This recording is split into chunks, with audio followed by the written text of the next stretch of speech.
कैसे हो आप सब। एक बार फिर से आपका स्वागत है मेरा दूरदर्शन मेरा विद्यालय में।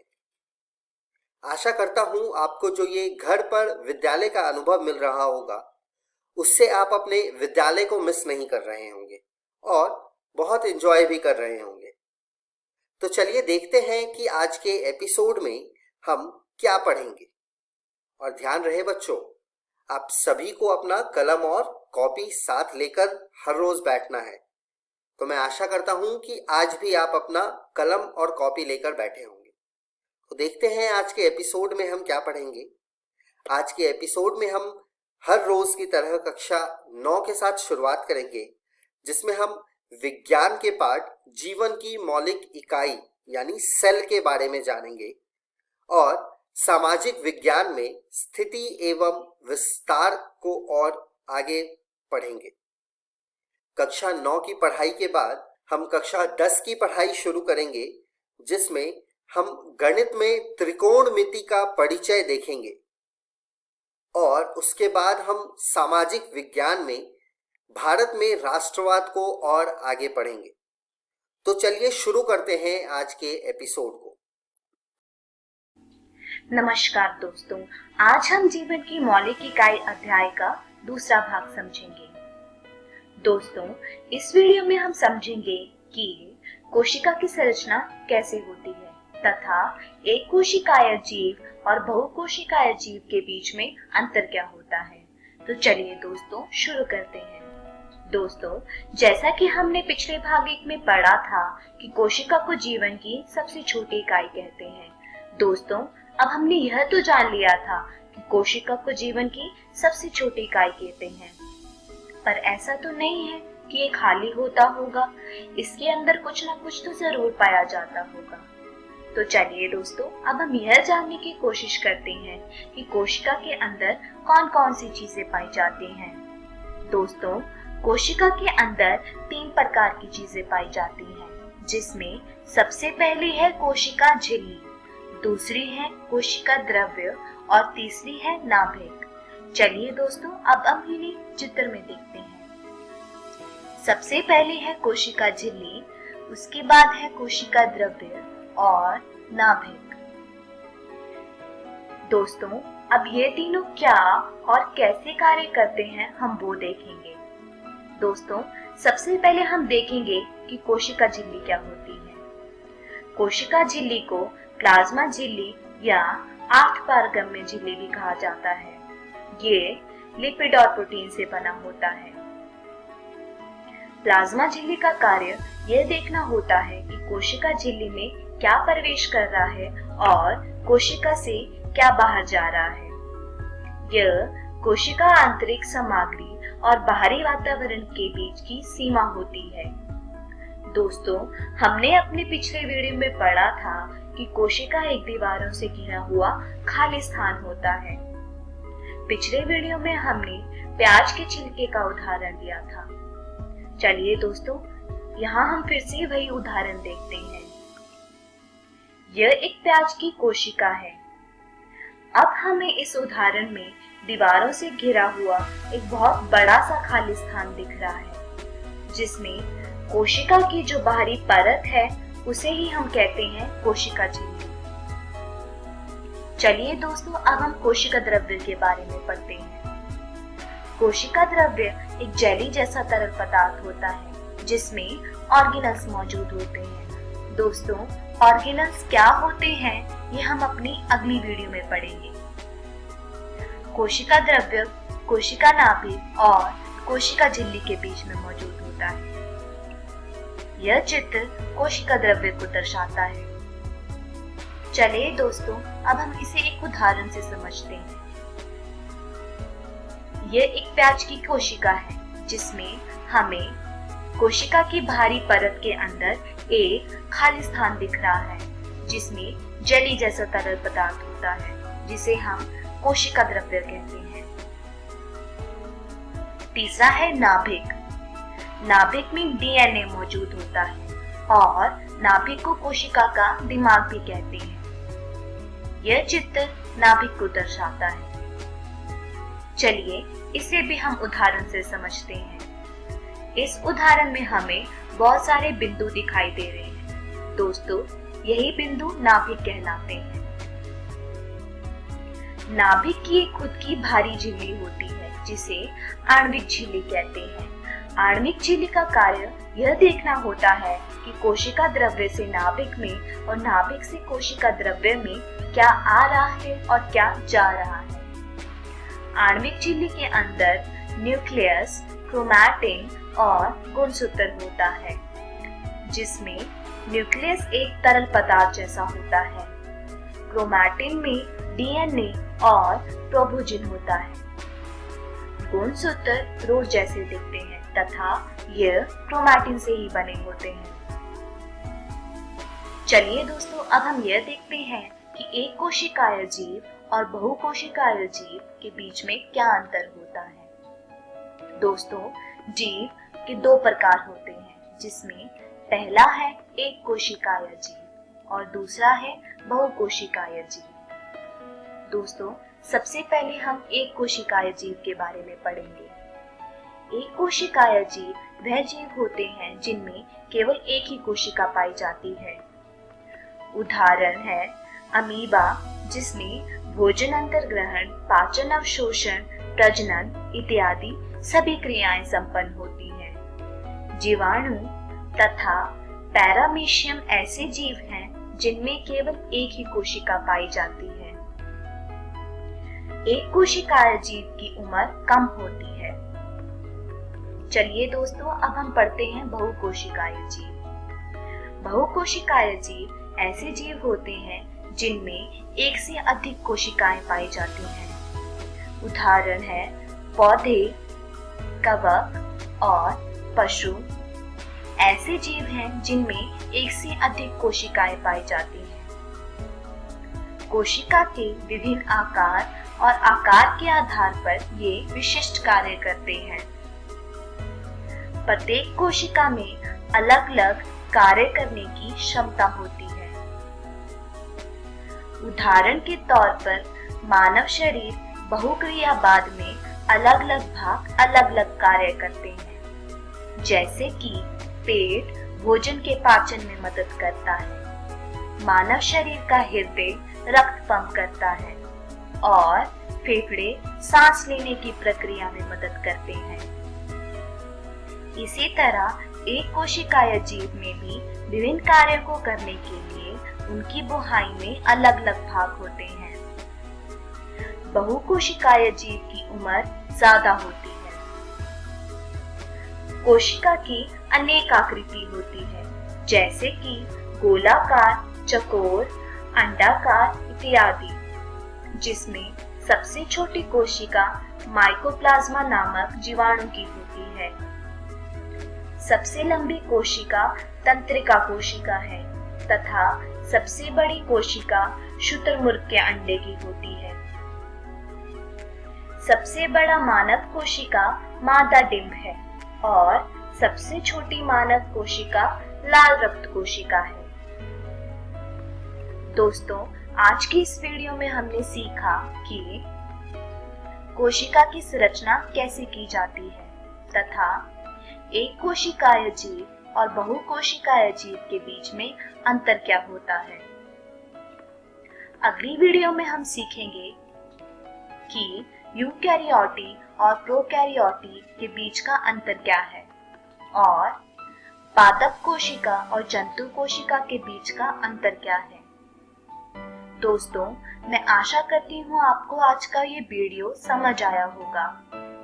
तब तक आप अपनी पाठ्य पुस्तक से आज के पढ़ाए इन विषयों को दोहराने की कोशिश कीजिएगा। धन्यवाद।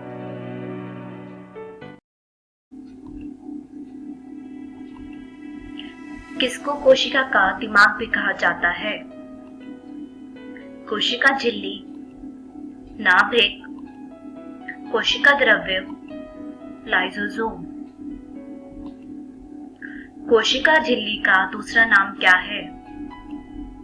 नाभिक, कोशिका द्रव्य, अर्धपारगम्य झिल्ली, गुणसूत्र। एक कोशिकाय जीव में कितनी कोशिका पाई जाती है? एक, एक से अधिक, दो, एक भी नहीं। नीचे दिए गए विकल्पों में से कौन सा बहुकोशिकाय जीव है? अमीबा, जीवाणु, पौधे, पैरामीशियम। बहुकोशिकाय जीव में कितनी कोशिका पाई जाती है? एक, एक से अधिक, दो, एक भी नहीं।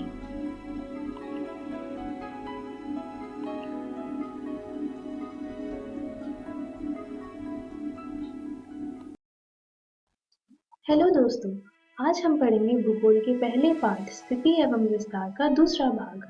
इस वीडियो में हम जानेंगे कि भारत के अक्षांशीय और देशांतरीय विस्तार का भारत के समय पर क्या प्रभाव पड़ता है। हम इस बारे में भी चर्चा करेंगे कि भारत का विश्व में क्या स्थान है। दोस्तों, जैसा कि आपको याद होगा, हमने पिछले वीडियो में अक्षांश और देशांतर के बारे में पढ़ा था। अक्षांश वे काल्पनिक रेखाएं हैं जो कि पूर्व से पश्चिम की ओर एक ग्लोब पर खींची जाती हैं। देशांतर वे काल्पनिक रेखाएं हैं जो उत्तर से दक्षिण की ओर ग्लोब पर खींची जाती हैं। दोस्तों, अगर हम इन अक्षांश और देशांतर को साथ में मिला दें और एक ही ग्लोब पर दर्शाएं तो वह एक जालीकार आकार बनाते हैं, जिसको हम अंग्रेजी में ग्रिड कहते हैं। दोस्तों, अब समझने वाली बात यह है कि इस ग्रिड का आखिरकार इस्तेमाल किस लिए होता है। इस ग्रिड का इस्तेमाल दो कार्यों के लिए होता है। पहला, अगर हमें किसी भी स्थान की भौगोलिक स्थिति का पता लगाना हो, हम इस ग्रिड की सहायता लेते हैं। और अगर हमें उसी स्थान का समय पता लगाना हो, तब भी हम इस ग्रिड की सहायता लेते हैं। दोस्तों, आप जैसे जानते होंगे, आपके मोबाइल फोन्स में जीपीएस नामक एक सेवा होती है। यह जीपीएस आपको किसी भी जगह का रास्ता ढूंढने में मदद करता है। दोस्तों, ये जीपीएस ग्रिड की सहायता से ही आपको आपकी मनचाही मंजिल तक पहुंचाता है। चलिए, अब हम जानते हैं कि भारत के अक्षांश और देशांतर का उसके समय पर क्या प्रभाव पड़ता है। देखा जाए तो भारत का अक्षांशीय और देशांतरीय विस्तार दोनों लगभग एक समान है, जो कि है 30 डिग्री। लेकिन अगर भूमि पर हम इनकी दूरी नापें तो वह बिल्कुल समान नहीं है। जैसा कि आप बने हुए चित्र में देख सकते हैं कि भारत का पूर्वी और पश्चिमी विस्तार उत्तरी और दक्षिणी विस्तार से छोटा है। क्या आप जानते हैं कि भूमि पर इनकी दूरी समान क्यों नहीं है? चलिए मैं बताती हूँ। अगर आप इस ग्रिड को ध्यान से देखेंगे तो यह मालूम पड़ता है कि अंतर अक्षांशीय दूरी यानी कि अक्षांश रेखाओं के बीच की दूरी ध्रुव की ओर जाते हुए भी समान रहती है। लेकिन अगर हम देशांतर की बात करें तो अंतर देशांतरीय दूरी यानी कि देशांतर रेखाओं के बीच की दूरी ध्रुव की ओर जाते जाते कम होती जाती है। इसके कारण भारत के कई राज्यों में समय का अंतर होता है। उदाहरण के तौर पर हम अरुणाचल प्रदेश और कच्छ की बात कर सकते हैं। अरुणाचल प्रदेश और कच्छ के स्थानीय समय में 2 घंटे का अंतर है। जब अरुणाचल प्रदेश में सूर्योदय हो रहा होता है तो कच्छ में अंधेरा होता है और उसके करीब 2 घंटे बाद वहां सूर्योदय होता है। अब दोस्तों, ये तो सीधी सी बात है कि हर राज्य का समय याद नहीं रखा जा सकता, इसलिए हर देश का एक मानक समय होता है और यह मानक समय उस देश की मानक देशांतर से निर्धारित किया जाता है। अब आप सोच रहे होंगे कि ये मानक देशांतर क्या होता है। चलिए मैं बताती हूँ। अंतर देशांतरीय दूरी की वजह से बड़े बड़े देशों के राज्यों में समय का बहुत अंतर होता है, तो सहूलियत के लिए हर देश उस देशांतर से सिद्ध समय को मानता है जो देशांतर उस देश के लगभग बीच से निकलता हो। इस देशांतर को हम मानक देशांतर कहते हैं। भारत का मानक देशांतर इलाहाबाद से होकर निकलता है। चलिए, ये तो बात हुई भारत के अक्षांश देशांतर और समय की। अब हम बात करते हैं भारत के विश्व में स्थान की। दोस्तों, जैसा कि आपको ध्यान होगा, हमने पिछली वीडियो में पढ़ा था कि भारत दुनिया का 7वां सबसे बड़ा देश है, जो कि एक एशिया नाम के महाद्वीप पर स्थित है। अपने प्रायद्वीपीय आकार के चलते भारत हिंद महासागर के शीर्ष पर स्थित है। आप और भी कई महाद्वीप भारत के आसपास देख सकते हैं, जैसे कि यूरोप, अफ्रीका और ऑस्ट्रेलिया। चलिए अब हम भारत के पड़ोसी देशों पर एक नजर डालते हैं। भारत के पड़ोसी देशों की सूची काफी लंबी है। जैसा कि आप देख सकते हैं, कई देशों की सीमा रेखा भारत के साथ लगती है। ये देश हैं पाकिस्तान, अफगानिस्तान, चीन, बांग्लादेश, नेपाल, भूटान और म्यांमार। दोस्तों, अगर हम श्रीलंका और मालदीव की बात करें तो ये देश भारत के द्वीपीय पड़ोसी हैं। चलिए अब हम भारत के पड़ोसी देशों और उसके एक संगठन के बारे में बात करते हैं जिसका नाम है सार्क। दोस्तों, सार्क का अर्थ है South Asian Association for Regional Cooperation. SAARC नामक यह संगठन आर्थिक और क्षेत्रीय एकता को बढ़ावा देता है। भारत, पाकिस्तान, बांग्लादेश, श्रीलंका, नेपाल, भूटान, मालदीव और अफगानिस्तान जैसे दक्षिण एशियाई देश इस संगठन का हिस्सा हैं।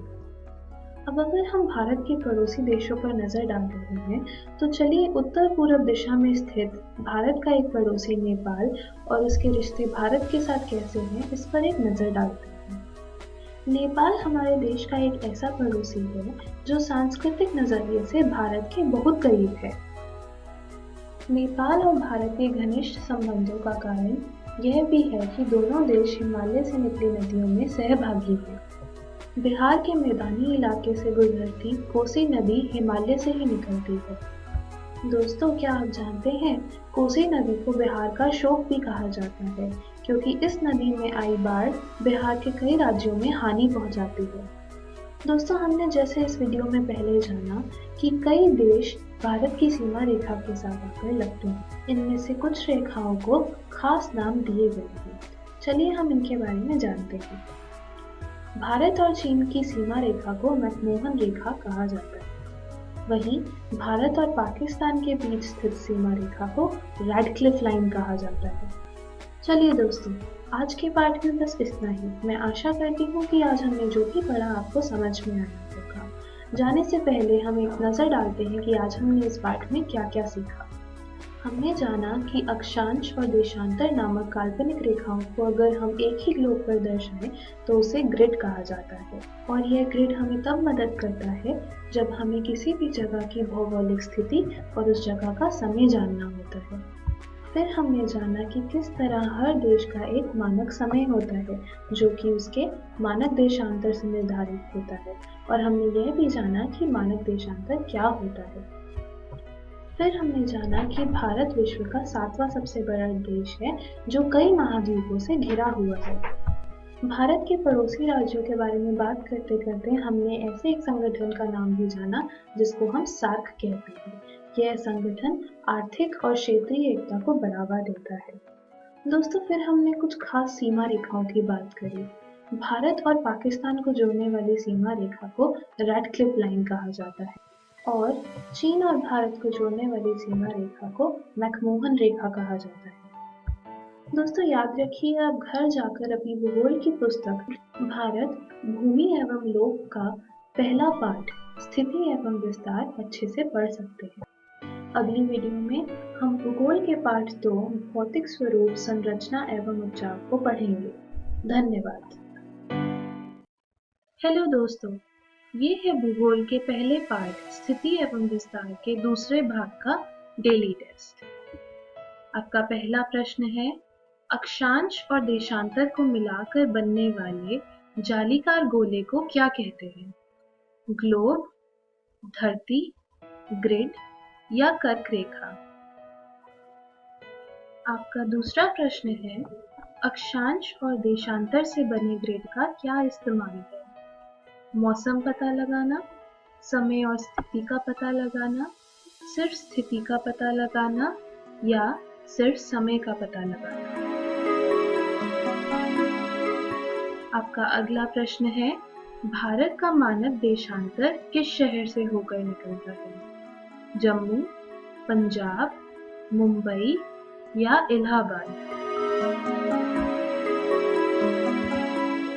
आपका चौथा प्रश्न है, डैश और डैश भारत के पड़ोसी देश हैं। इन रेखांकित स्थानों को भरिए। America Sri Lanka, Iran Paris, Bhutan Nepal या फिर म्यांमार और फ्रांस। आपका आखिरी प्रश्न है, पाकिस्तान और भारत के बीच की सीमा रेखा का नाम क्या है? मैकमोहन रेखा, कर्क रेखा, भूमध्य रेखा या रैडक्लिफ लाइन।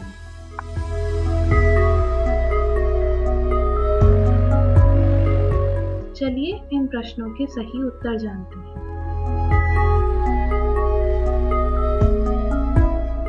धन्यवाद। हाथों को मलमल के स्वच्छ करेंगे साबुन और साफ जल से। याद रखेंगे सुमन के एस सीधे हाथ साबुन मल के, यू उल्टे हाथ रगड़ रगड़ के, याद रखेंगे सुमन के। एम मुट्ठी के ऊपर हाथ फिरा के, ए अंगूठे के ऊपर गोल घुमा के, याद रखेंगे सुमन के। एन नाखूनों को हथेली पे चमका के, कलाई के पास छल्ला बना के, याद रखेंगे सुमन के। स्वच्छ रखेंगे हाथ तो स्वस्थ रहेंगे आप। कोरोना वायरस का खतरा होगा कम जब हाथों को बार बार धोएंगे हम। साथियों, जब आपके हाथ गंदे हों, खांसने और छींकने के बाद, किसी भी सतह या वस्तु को छूने के बाद, शौचालय के इस्तेमाल के बाद, खाना बनाने, परोसने, खाने से पहले और खाना खाने के बाद अपने हाथों को 20 सेकंड तक साबुन और पानी से अच्छी तरह धोएं। पानी को बर्बाद ना करें। हाथों को साबुन से मलते समय पानी का नल बंद रखें। हाथ धोते समय आप हाथ धोने के चरणों का पालन करें। पहले हथेली से हथेली, फिर हथेलियों के पीछे, अंगुलियों के बीच में, अंगुलियों के पीछे, अंगूठे के तले पर और आखिर में अंगुली के नाखूनों को अच्छी तरह धोएं। यदि किसी को खांसी, बुखार या सांस लेने में तकलीफ जैसे लक्षण हैं या अधिक जानकारी चाहिए तो अपने नजदीकी सरकारी अस्पताल या सरकार के टोल फ्री नंबर 104 या 1075 पर संपर्क करें। बिहार सरकार और यूनिसेफ द्वारा जनहित में जारी। नमस्कार दोस्तों, आज हम पढ़ेंगे त्रिकोणमिति का परिचय। तो आज से हम त्रिकोणमिति चैप्टर शुरू करते हैं पार्ट 1 से। पार्ट 1 में हम भूमिका तथा त्रिकोणमितीय अनुपात पढ़ेंगे। तो चलिए देखते हैं त्रिकोणमिति के बारे में। त्रिकोणमिति क्या है, इसका अर्थ क्या है? त्रिकोणमिति को इंग्लिश में ट्रिग्नोमेट्री कहते हैं, और अगर हम इस ट्रिग्नोमेट्री वर्ड को डिवाइड करें तो ये कुछ इस प्रकार शब्दों से बना है। Tri plus gon plus metron. Tri का अर्थ होता है 3, गॉन का अर्थ होता है भुजा तथा मेट्रॉन का अर्थ होता है माप। यानी त्रिकोणमिति का अर्थ है त्रिभुज के तीनों भुजाओं के बारे में पढ़ना, उसके माप के बारे में पढ़ना। चलिए परिभाषा देखते हैं। त्रिकोणमिति में एक त्रिभुज की भुजाओं और कोणों के बीच के संबंधों का अध्ययन किया जाता है। यानी त्रिकोणमिति में एक त्रिभुज के तीनों कोण तथा तीनों भुजाओं के बीच में क्या संबंध है उसके बारे में हम अध्ययन करते हैं। त्रिकोणमितीय अनुपात। कुल 6 त्रिकोणमितीय अनुपात होते हैं। पहला साइन, दूसरा कोसाइन, तीसरा सीकेंट, चौथा कोसिकेंट, पांचवा टेंजेंट तथा छठा कोटेंजेंट। अब क्योंकि ये नाम बहुत बड़े बड़े हैं तो प्रश्न को हल करते टाइम पर हम इसको शॉर्ट फॉर्म में लिखते हैं। साइन को हम साइन लिखते हैं, कोसाइन को कॉस लिखते हैं, सीकेंट को सेक लिखते हैं, कोसिकेंट को कोसेक लिखते हैं, टेंजेंट को टेन लिखते हैं तथा कोटेंजेंट को कॉट लिखते हैं। अब आप देख रहे होंगे कि साइन, सेक, टेन, कॉस, कोसेक, कॉट, इनमें कोई कोण नहीं है। तो दूसरी बात यह है कि साइन अगर बिना किसी कोण के है तो इसका कोई अर्थ नहीं होता है। साइन के साथ जब तक एक कोण नहीं होगा तब तक इसका कोई अर्थ नहीं होता। साइन के साथ जब कोण होगा तब हम इसका अनुपात निकाल सकते हैं।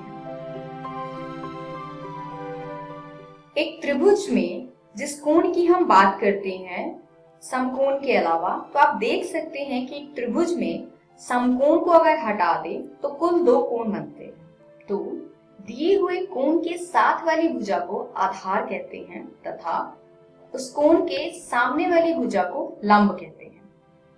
चलिए हम शॉर्ट फॉर्म में लंब, आधार और कर्ण को क्या लिखेंगे आगे वो देखते हैं। P हम लंब के लिए यूज करेंगे, B आधार के लिए यूज करेंगे तथा H हम कर्ण के लिए यूज करेंगे। तो चलिए अब देखते हैं 6 त्रिकोणमितीय अनुपात के सूत्र। साइन थीटा, कॉस थीटा और टेन थीटा। यहां से मैं आपको एक फ्रेज बताऊंगी जिससे आप इन सूत्रों को अच्छे से याद कर पाएंगे और क्विकली याद हो जाएगा।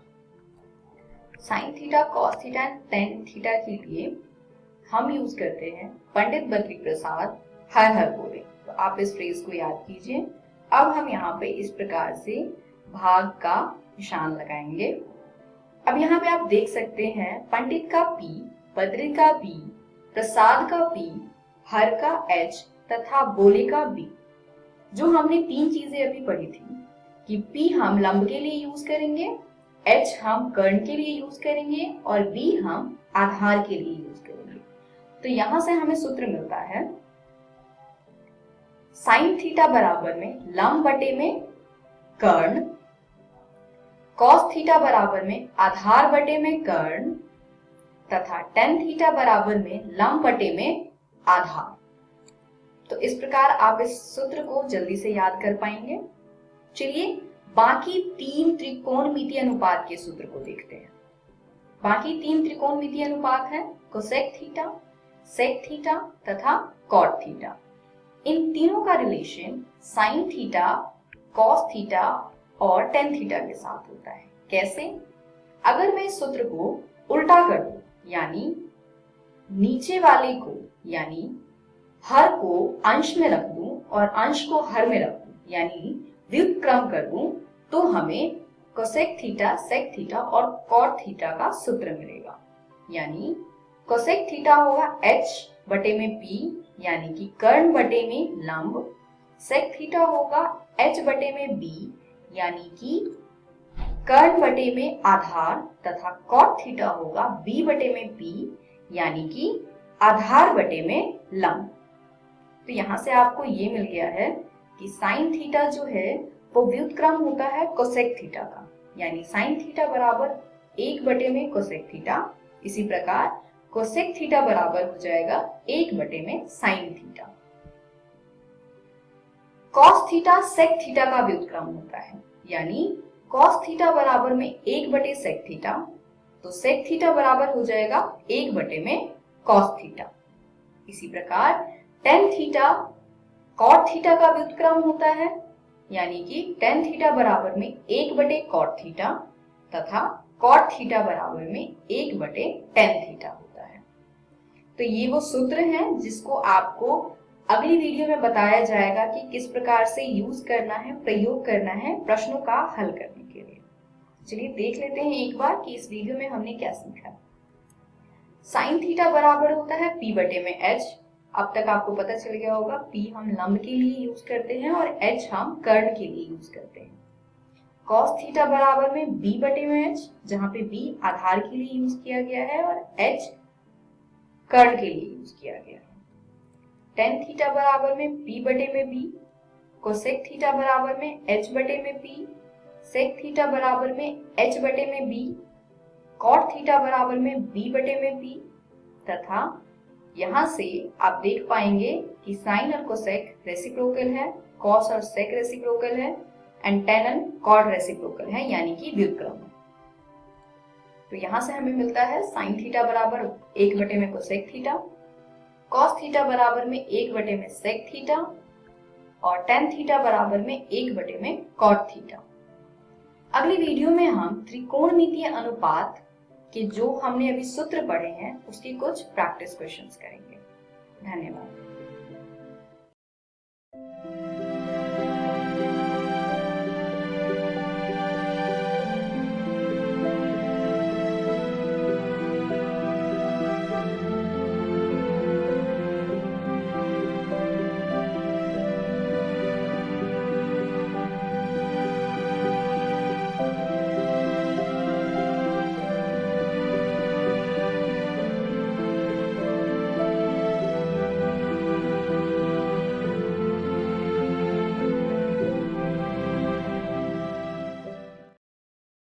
नमस्कार दोस्तों, आज हम भारत में राष्ट्रवाद नामक अध्याय का अगला अर्थात 5वां भाग पढ़ेंगे।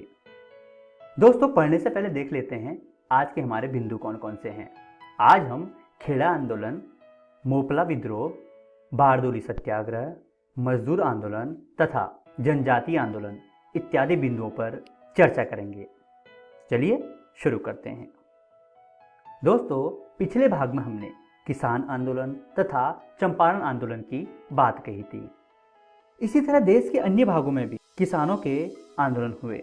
गुजरात के खेड़ा जिले में गांधी जी ने लगान की माफ़ी के लिए किसानों की मांग का समर्थन किया, क्योंकि 1917 में अधिक बारिश के कारण खरीफ की फसल को व्यापक क्षति पहुंची थी। ऐसी स्थिति में लगान माफ़ी का प्रावधान नहीं था। सरकार का यह आरोप निराधार था। दोस्तों, 22 जून 1918 को यहाँ गांधी जी ने सत्याग्रह का आह्वान किया, जो वस्तुतः 1 महीने तक चला। दोस्तों, अब रबी की फसल अच्छी हुई और सरकार ने दमनकारी नीति भी बदल दी, तो गांधी जी ने यह सत्याग्रह समाप्त करने की घोषणा कर दी। इस सत्याग्रह के द्वारा गुजरात के ग्रामीण क्षेत्रों में भी किसानों ने अंग्रेजों की शोषणमूलक कानूनों का विद्रोह करने का साहस जगाया। आइए अब बात करते हैं मोपला विद्रोह की। आधुनिक केरल राज्य के मालाबार तट पर भी किसानों का एक बहुत बड़ा विद्रोह हुआ, जिसे मोपला विद्रोह कहा जाता है। मोपला स्थानीय पट्टेदार और खेतिहर थे। दोस्तों, मोपला इस्लाम धर्म के अनुयायी थे, जबकि स्थानीय नंबूदरी एवं नायर भूस्वामी उच्च जाति हिंदू थे। अन्य भूस्वामियों की तरह इन्हें भी संरक्षण प्राप्त था और पुलिस एवं न्यायालय इनका समर्थन करती थी। सन 1921 में एक नई स्थिति पैदा हुई, जब कांग्रेस ने किसानों के हित में भूमि एवं राजस्व सुधारों की मांग की और खिलाफत आंदोलन को समर्थन दे दिया। इस नई स्थिति से उत्साहित होकर मोपला विद्रोहियों ने एक धार्मिक नेता अली मुसालियार को अपना राजा घोषित कर दिया और सरकारी संस्थाओं पर हमले प्रारंभ कर दिए। परिस्थिति की गंभीरता को देखते हुए अक्टूबर 1921 में विद्रोहियों के खिलाफ सैनिक कार्रवाई आरंभ हुई। दिसंबर तक 10,000 से अधिक विद्रोही मारे गए और 50,000 से अधिक बंदी बना लिए गए। इस प्रकार यह विद्रोह धीरे धीरे समाप्त हो गया। आइए अब बात करते हैं बारदोली सत्याग्रह की। फरवरी 1928 में इसी प्रकार गुजरात के सूरत जिले में बारदोली ताल्लुक में भी लगान वृद्धि के खिलाफ किसानों में असंतोष की भावना जागृत हुई। सरकार द्वारा गठित बारदोली जांच आयोग की सिफारिशों से भी किसान असंतुष्ट रहे और उन्होंने सरकार के निर्णय के विरुद्ध आंदोलन छेड़ दिया। इसमें वल्लभ भाई पटेल की निर्णायक भूमिका रही। इसी अवसर पे वे सरदार भी कहलाए। दोस्तों, पटेल ने किसानों की समस्या के लिए बुद्धिजीवियों को जागृत किया और महिलाओं को भी इसमें भागीदारी का अवसर प्रदान किया। के.एम. मुंशी तथा लालजी नारंगी ने आंदोलन के समर्थन में बम्बई विधानसभा की सदस्यता से त्यागपत्र दे दिया। इसके बाद सरकार ने नई जांच समिति का गठन करके लगान की दरों में कमी की। इस प्रकार यह आंदोलन सफल ढंग से संपन्न भी हुआ। आइए अब किसान सभा के गठन की बात करते हैं। इन प्रारंभिक आंदोलनों ने किसानों को अपने अधिकारों के प्रति जागृत किया और उन्हें अपनी शक्ति का भी एहसास पर आया। अतः 1920 के दशक में बिहार, बंगाल, उत्तर प्रदेश तथा पंजाब में किसान सभाओं का गठन हुआ। 11 अप्रैल 1936 लखनऊ में अखिल भारतीय किसान सभा का गठन हुआ। उस समय बिहार में बर्खास्त आंदोलन प्रारंभ हुआ, जिसे कांग्रेस ने 1937 में स्वीकार किया। इसी के साथ किसानों की समस्याएं राष्ट्रीय आंदोलन की मुख्य धारा के साथ समाहित होने लगी।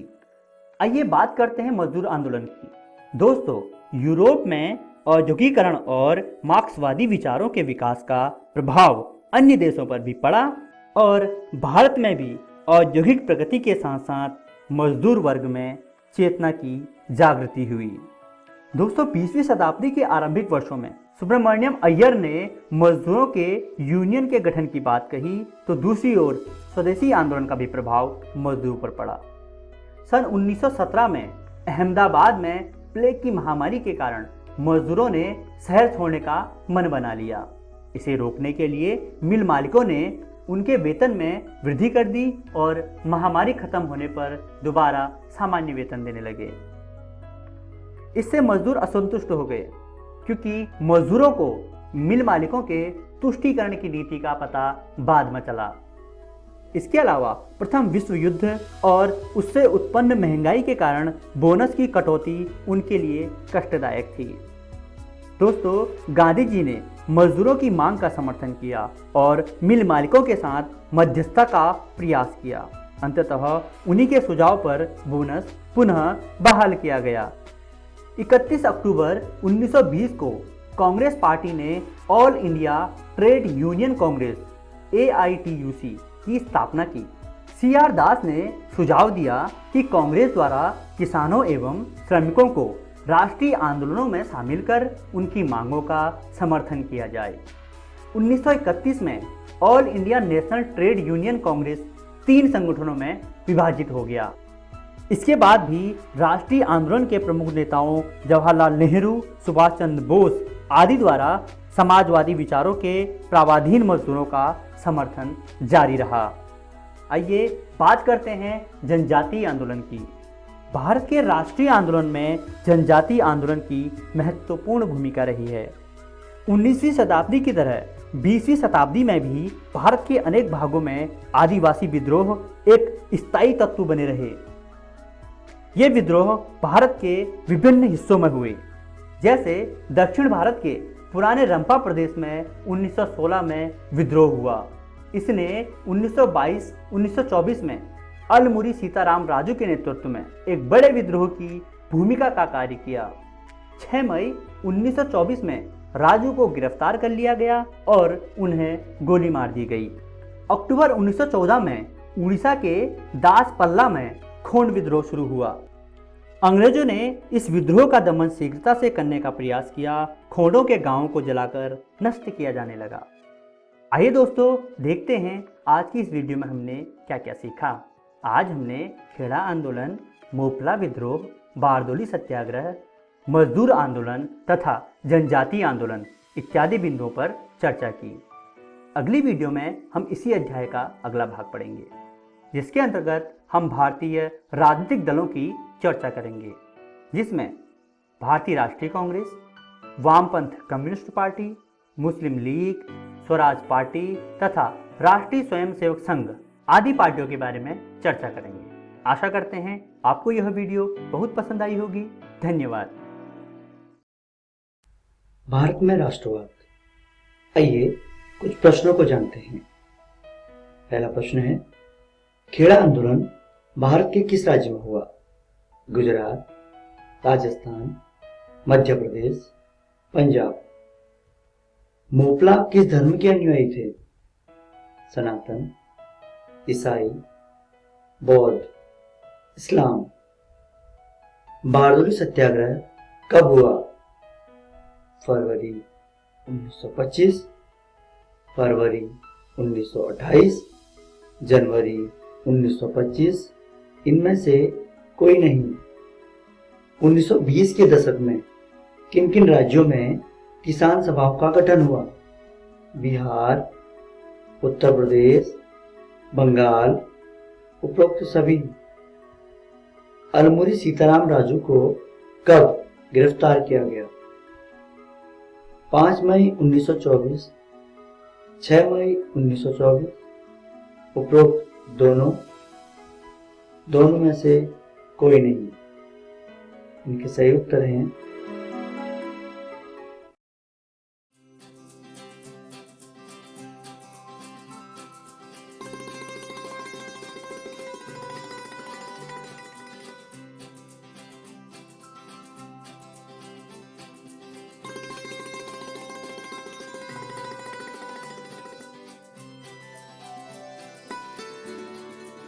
Good morning teacher. Good morning बच्चों, आज हम कुछ नया सीखने वाले हैं। वाव, हम क्या नया सीखने वाले हैं टीचर? वंदना, आज हम अपने रचनात्मक विचारों के जरिए समस्याओं को हल करेंगे। बच्चों, अब मुझे कौन बताएगा कि इस रेखा को बिना छुए छोटी कैसे किया जा सकता है? मगर टीचर, ये तो असंभव है। बच्चों, क्या आप भूल गए कि हर समस्या का हल होता है? सभी अपनी बुद्धि का इस्तेमाल करो और सोचकर इसका हल बताओ। टीचर, मैं बताऊं? अरे वाह रवि, यहाँ आओ और इस रेखा को छोटी करके दिखाओ। बहुत अच्छा रवि। देखा बच्चों, अपनी बुद्धि का इस्तेमाल करके सभी मुश्किलें हल की जा सकती हैं। यह तो बस एक उदाहरण था, पर जब आप बड़े होंगे तब आपको ढेरों चुनौतियों का सामना करना पड़ेगा, जिन्हें आप अपने ज्ञान, बुद्धि और विचारों से हल कर पाएंगे। तो टीचर, हम अपने विचारों को दुनिया के सामने अभी कैसे ला सकते हैं? अच्छा सवाल है। यदि आपको अपने विचारों को आगे बढ़ाना है तो प्रतिष्ठित इंस्पायर अवार्ड्स मानक में जरूर भाग लेना चाहिए। इंस्पायर अवार्ड्स वो क्या है टीचर? इंस्पायर अवार्ड्स मानक एक राष्ट्रीय प्रतियोगिता है जिसका आयोजन विज्ञान और प्रौद्योगिकी विभाग, भारत सरकार और राष्ट्रीय नव प्रवर्तन प्रतिष्ठान भारत NIF द्वारा किया जाता है। यह अवार्ड्स बच्चों को जीवन सरल करने वाले उनके अभिनव विचारों और नव प्रवर्तनों को आगे बढ़ाने के लिए दिया जाता है। मैं आपको कुछ उदाहरणों से समझाती हूँ। महाराष्ट्र के रहने वाले नीरज पसपुले ने सभागार की कुर्सियों में एक संकेतक लगाने का विचार दिया, जिससे सभागार में प्रवेश करते ही व्यक्ति को खाली कुर्सी की पहचान संकेतक से हो जाए और वह अपने नजदीक की खाली कुर्सी का चयन कर सके। दमन और दीव के रहने वाले प्रेम, अंकुश और शिवानी ने सड़क के किनारे भरे हुए कूड़ेदान के बाहर बिखरे कूड़े को देखा। तब उन्होंने यह विचार दिया कि अगर इसमें ऐसा यंत्र लगा दिया जाए जो उसके भरने का संकेत कूड़ा उठाने वाली गाड़ी को दे दे, तो समय से कूड़ा उठाया जा सकेगा। हिमाचल प्रदेश के रहने वाली पार्वती ने ऊर्जा की बचत के लिए एक साथ 3 काम करने वाले चूल्हे को बनाने का सुझाव दिया, जिससे खाना पकाने, पीने का पानी गर्म करने के साथ साथ धुएं को साफ कर उसका उपयोग घर को गर्म रखने में हो सके। पश्चिम बंगाल के रहने वाले ऋषभ ने सार्वजनिक परिवहन में कम सामान के साथ यात्रा करने को बढ़ावा देने और लोगों को स्वस्थ रखने के लिए वजन के हिसाब से किराया लगाने का विचार दिया। उत्तर प्रदेश के रहने वाले सिकांतो ने देखा कि ज्यादातर सफाई कर्मी सफाई के बाद सड़क के किनारे कचरे का ढेर लगा देते हैं और बाद में इसे हाथ से डस्टबिन या कूड़ा गाड़ी में डालते हैं। उन्होंने इस समस्या के समाधान के लिए कचरा उठाने और भरने के लिए हाथ से संचालित होने वाली गाड़ी तैयार की है ना अच्छे विचार? पर टीचर, इसे बनाने में पैसे भी लगे होंगे। मैं तो अभी छोटा हूँ और मेरे पास पैसे भी नहीं है। चिंता मत करो ईशान, इस प्रतियोगिता में सबसे पहले अपने विचार ही भेजने होते हैं। मैं समझाती हूँ। इस प्रतियोगिता में कक्षा 6 से लेकर 10 तक यानी 10 से 15 साल के बच्चे भाग ले सकते हैं। वह अपने नए विचार विद्यालय के प्राध्यापक को जमा करा सकते हैं। प्रत्येक स्कूल के प्राचार्य आइडिया कंपटीशन के जरिए भी विद्यार्थियों के विचार इकट्ठा कर सकते हैं। फिर श्रेष्ठ 2 से 3 विचारों अथवा नव प्रवर्तनों का नामांकन प्राध्यापक द्वारा तय प्रारूप में इंस्पायर अवार्ड्स के वेब पोर्टल के जरिए किया जा सकता है। इसके बाद देश भर से सर्वश्रेष्ठ 1 लाख नए विचारों अथवा नव प्रवर्तनों को चुना जाएगा तथा प्रत्येक को 10,000 रुपए की पुरस्कार राशि दी जाएगी। ध्यान रखें बच्चों, आपको अपने मौलिक, अनूठे और तकनीकी विचारों को ही सम्मिलित करना है। टीचर, आइडिया कंपटीशन क्या होता है? इस कंपटीशन में विद्यार्थी मौजूदा मशीनों, गैजेट में बेहतरी के लिए सुधार अथवा नई मशीन, गैजेट बनाने के मौलिक तकनीकी विचार जमा करा सकते हैं, जिससे दैनिक समस्याओं का समाधान किया जा सके। इसके बाद क्या होगा टीचर? चुने हुए विद्यार्थियों को अपने विचारों अथवा नव प्रवर्तनों के प्रोटोटाइप अथवा मॉडल तैयार कर जिला स्तर की प्रदर्शनी में भाग लेना होगा, जहां से राज्य स्तर के लिए 10,000 विचारों अथवा नव प्रवर्तनों का चयन किया जाएगा।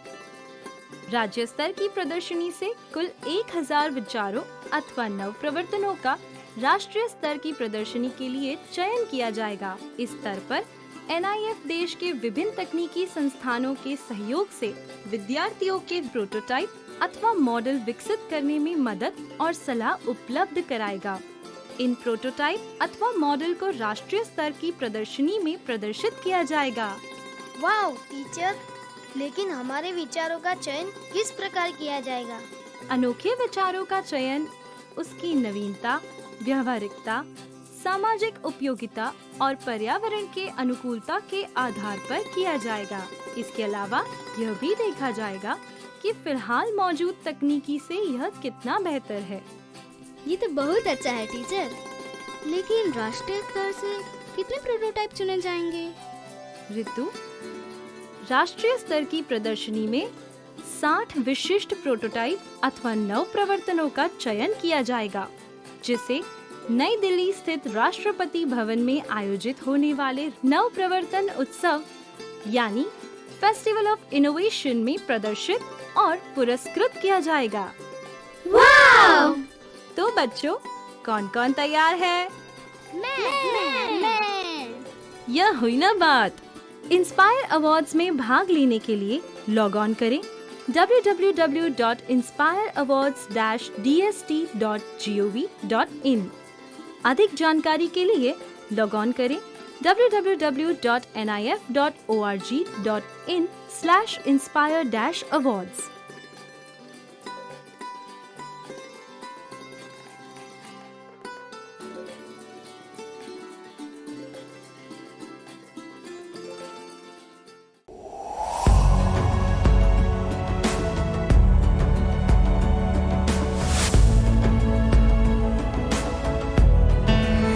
हेलो इंडिया, नमस्कार। पेरेंट्स के लिए बच्चों को अवार्ड्स मिलने की खुशी सबसे अधिक होती है, और अगर ये अवार्ड्स ऐसे आइडिया इनोवेशन के लिए मिले जो दूसरों की जिंदगी को आसान बना दे, तो ये और भी बढ़ जाती है। देश भर के हजारों बच्चे विज्ञान पर आधारित अपने आइडिया इनोवेशन के लिए पहचान और सम्मान पा रहे हैं और नए भारत के निर्माण का हिस्सा बन रहे हैं। आप भी 6ठी से 10वीं कक्षा में पढ़ रहे अपने बच्चों को DST और NIF द्वारा आयोजित इंस्पायर अवार्ड्स मानक में भाग लेने के लिए प्रेरित करें। अधिक जानकारी के लिए गूगल करें इंस्पायर अवार्ड्स मानक।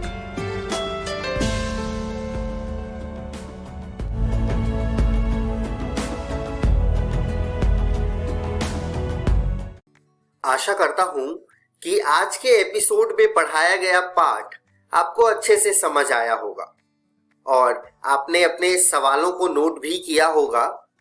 तो आप अपने उस सवाल को उन्नयन ऐप पर पोस्ट कर सकते हैं और ग्लोबल एक्सपर्ट से अपने जवाब को पा सकते हैं।